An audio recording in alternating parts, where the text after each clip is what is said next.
پیش خدمت ہے سلسلہ ناول وہ ایک پری ہے، تحریر ریحانہ امجد بخاری، قسط نمبر 24۔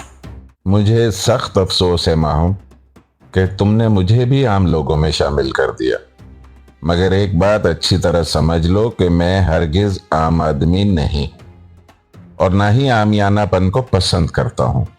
تم نے ملنے سے انکار کر کے مجھے بہت ہلکا کر دیا۔ میرا اور تمہارا تعلق کچھ تو خاص تھا جو دوسروں سے الگ، دوسروں سے مختلف تھا، اذان نے رنجیدہ لہجے میں کہا۔ وہ حسب معمول بیڈ پر لیٹا ہوا تھا، نچلا دھڑ سینے تک بلینکٹ سے ڈھکا ہوا تھا اور آج اس کی طبیعت بھی کچھ مزمحل سی تھی۔ وہ بہت زیادہ تھکن محسوس کر رہا تھا اور ایسے عالم میں ماہم کا ملنے سے انکار کرنا اسے مزید اداس کر گیا تھا۔ شاید اسے توقع تھی کہ وہ ملاقات کے لیے کہے گا تو ماہم فوراً راضی ہو جائے گی۔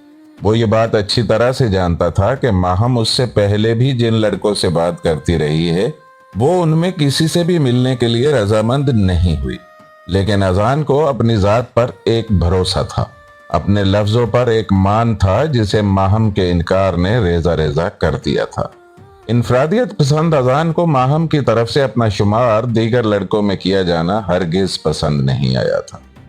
دوسری جانب شاید ماہم کو بھی اندازہ ہو گیا تھا کہ اذان برا مان گیا ہے۔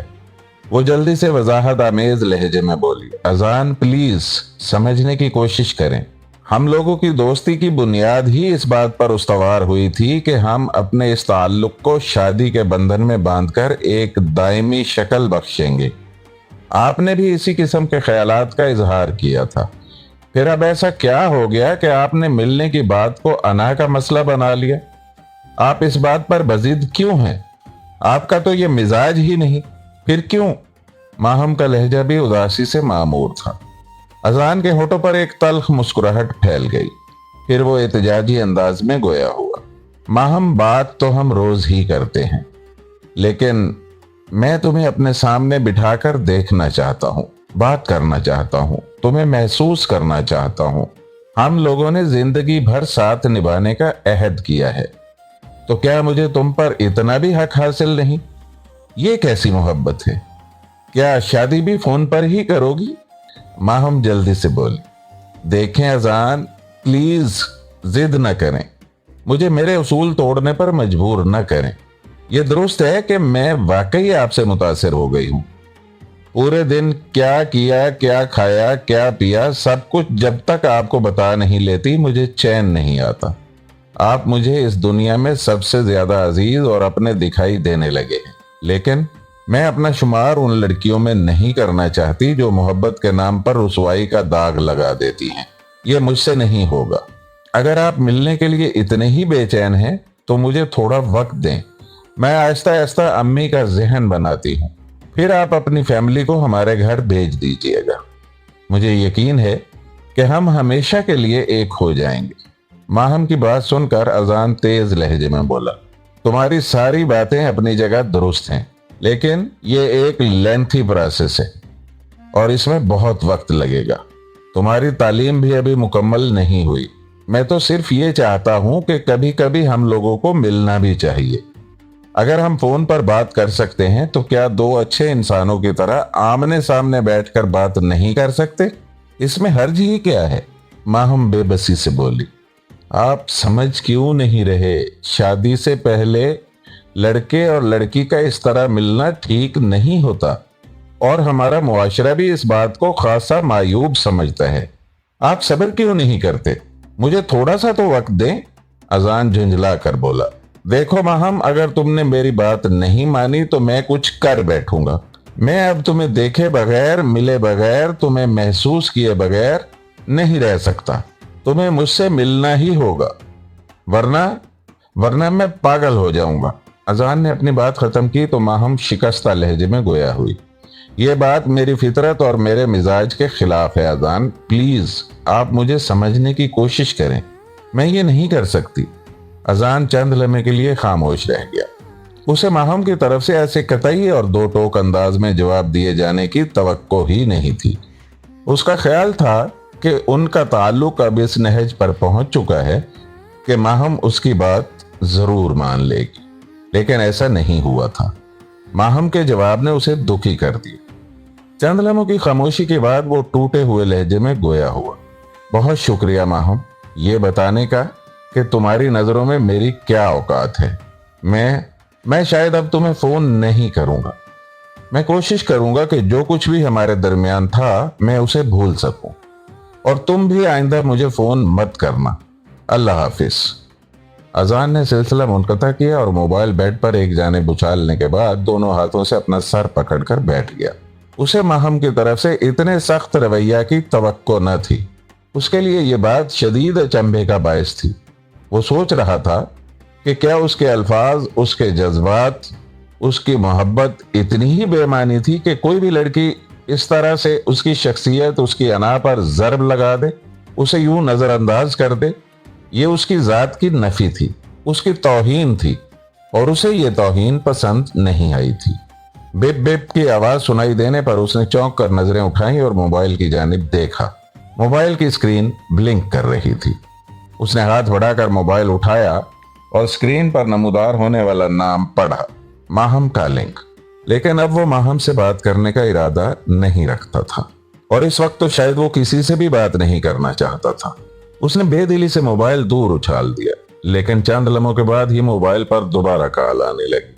उसने मोबाइल उठाकर कॉल काट दी, लेकिन फौरन ही फिर कॉल आने लगी। वो चंद लम्हों तक मोबाइल को घूरता रहा, फिर कुछ सोचकर कॉल रिसीव करते हुए मोबाइल कान से लगाकर गोया हुआ। बोलो, क्या कहना चाहती हो? अब क्यों फोन कर रही हो बार बार? उसकी आवाज खासी तेज थी। दूसरी जानिब से माहम की परेशान आवाज सुनाई दी। ऐसा तो कभी नहीं हुआ। मैं आपके लिए इतनी गैर अहम तो कभी नहीं थी। जिस तरह आपने यकलख्त कॉल काट दी, मैं तो परेशान हो गई थी। आपकी तबीयत तो ठीक है? आप खैरियत से हैं ना?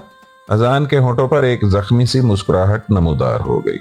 फिर वो अटकते हुए से लहजे में बोला, तुमसे बात होने तक तो ठीक थी, लेकिन अब ठीक नहीं है। माहम बेचैनी से बोली, क्या हुआ है आपको? प्लीज सच सच बताएं। अजान खामोश रहा तो माहम की बेचैन आवाज दोबारा सुनाई दी। आप चुप क्यों हैं? बोले ना, क्या हुआ है आपको? अजान धीरे से हंसा और बोला, मुझे हुआ कुछ नहीं, हाँ मैंने कुछ किया जरूर है। क्या किया है आपने? देखें, आपको मेरी कसम, सच सच बताएं, क्या हुआ है? अजान के हलक से एक कराह सी खारिज हुई। फिर वो सिसकारी भरने के से अंदाज में गोया हुआ, तुमने मिलने से इनकार किया तो गुस्से में आकर मैंने दीवार में 2-4 टक्करें रसीद कर दी, और तो कुछ नहीं किया, और जरा सा सर फट गया है। इसके अलावा और कुछ हुआ भी नहीं। क्या क्या कह रहे हैं आप? ये क्या दीवानगी है? ऐसा क्यों किया आपने? माहम के लहजे में हैरत के साथ साथ तासुफ भी साफ महसूस किया जा सकता था। तो क्या करता? तुमने तो मुझे मेरी ही नजरों से गिरा दिया। क्या मैं इतना आम शख्स हूं कि तुम मेरी किसी भी बात को अहमियत ही न दो? जब तुम मुझसे मिल ही नहीं सकती तो मैं कुछ भी करूं, जीऊं या मरूं, तुम्हें इससे क्या? अजान के लहजे में दर्द ही दर्द था, शिकवा ही शिकवा था। माहम तड़प कर रह गई। फिर वो जल्दी से गोया हुई। देखें, ये पागलपन है, ऐसा मत करें। आप तो मेरी कसम, अब आप ऐसा कुछ नहीं करेंगे, और आप अभी जाएं और जाकर कोई मेडिसिन लें प्लीज। अजान ने माहम की बात सुनी, फिर उदास लहजे में बोला, मेडिसिन बैरूनी जख्मों का इलाज तो कर देगी, जो दर्द दिल से उठ रहा है उसका क्या करूं? माहम ने संजीदगी से अजान की बात सुनी, फिर फैसला कुन लहजे में बोली, मेरी बात तवज्जो से सुने। आप अभी उठें और फौरन से पहले जाकर दवा लें। दवा लेकर अब आप आराम से सो जाएंगे। समझ रहे हैं मैं क्या कह रही हूं? अब आप कोई फजूल बात नहीं करेंगे। मैं कल आपकी दुकान पर आपका पता करने आऊंगी, ओके? इसके साथ ही लाइन बेजान हो गई। माहम ने दूसरी जानिब से सिलसिला मुनक़ता कर दिया था।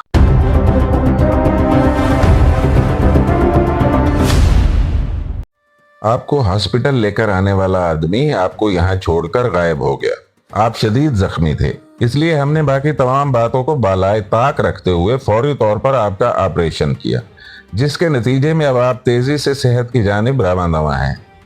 लेकिन कुछ मामलात में हमें भी खासी मुश्किलात का सामना करना पड़ता है, इसलिए हमें आपके ताउन की जरूरत है। फरियाल ने जुमला अधूरा छोड़कर उसके चेहरे पर नजरें दौड़ाई, जहां गहरा सुकूत तारी था। उसकी बड़ी बड़ी गहरी आंखें फरियाल के चेहरे पर मरकूज थीं, और वो पूरी तवज्जो से फरियाल की बात सुन रहा था। फरियाल उसके बेड के एक किनारे पर टिकी हुई थी, और वो हस्बे आदत टेक लगाए बैठा खामोशी से उसकी जानिब देख रहा था। फरियाल ने चंद लम्हे उसके जवाब का इंतजार किया, लेकिन जब वो कुछ नहीं बोला तो वो सिलसिले गुफ्तगू को दोबारा जोड़ते हुए बोली, अब आप मुकम्मल होश में हैं, लिहाजा आप हमें अपने मुतालिक मालूमात खुद ही फराहम कर दें कि आप कौन हैं, आपका नाम क्या है और क्या आप अपने जख्मी होने या हॉस्पिटल में एडमिट होने की इत्तला किसी को पहुंचाना चाहेंगे। फरियाल ने अपना जुमला मुकम्मल करके उसके चेहरे पर अपनी बात का रद्द अमल तलाश करने की कोशिश की, लेकिन वो खामोश बैठा रहा। फिर उसने आहिस्तगी से हरकत की और पहलू तब्दील करते हुए संजीदा लहजे में गोया हुआ, आपकी इस तवील गुफ्तगू को सुनने और समझने के बाद मैं इस नतीजे पर पहुंचा हूं कि आपने मुझसे 3 सवाल किए हैं। नंबर 1, मैं कौन हूं। नंबर 2, मेरा नाम क्या है। नंबर 3, क्या मैं किसी को इतला भिजवाना चाहता हूं।